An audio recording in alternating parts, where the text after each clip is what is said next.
One morning, when King Krishnadevaraya's court was assembled, two men entered carrying a golden statue of Swan. All the courtiers were astonished by the beauty of the statue.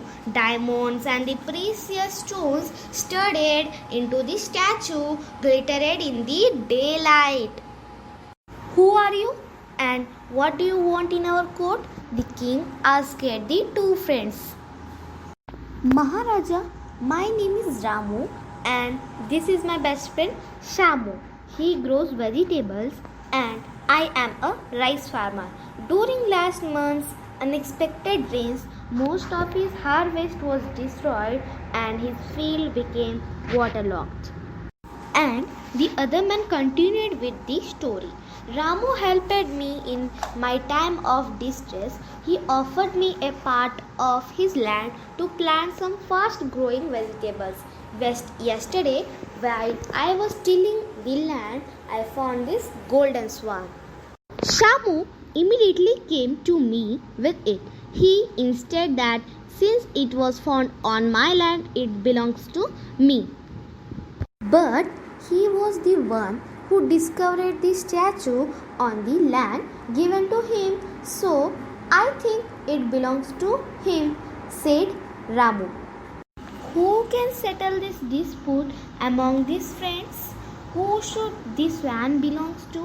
King Krishnadevaraya asked his courtiers.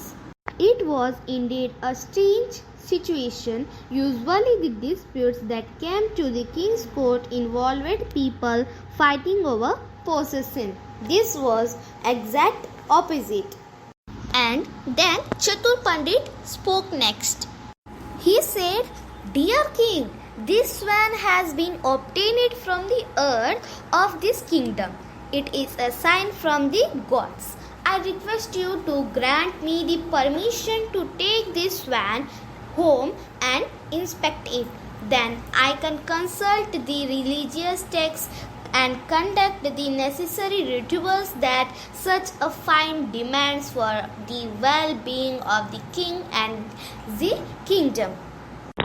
And as soon as Chatur Pandit said this, everyone realized that this was a cunning plan to steal some of the diamonds and gems from the statue.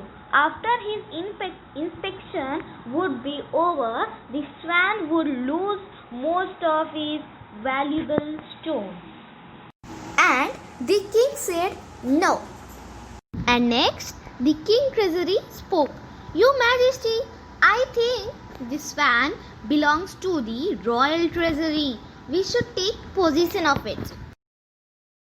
And then King Krishnadevaraya shook his head in disagreement to this suggestion.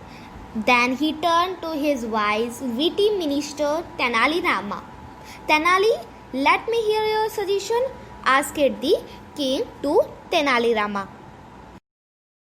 Tenali Rama said that, "Your Highness, I think we should auction this swan. The proceeds should then be used to build a beautiful garden on a main street of the kingdom. It should have a freshwater fountain and shady trees. Travelers from all over the world should be able to rest there. We have a pillar in the garden on which this wonderful story of these two selfish and generous friends should be engraved. And thus, their exemplary friendship will become famous and be remembered for the generations to come." At last, both the friends were pleased to hear their suggestion. The king and the courtiers praised Tenali Rama's focus on the greater common good. And all the courtiers gifted Tenali Rama a pot of gold coins. The moral of the story is, friendship is more precious than the expensive things.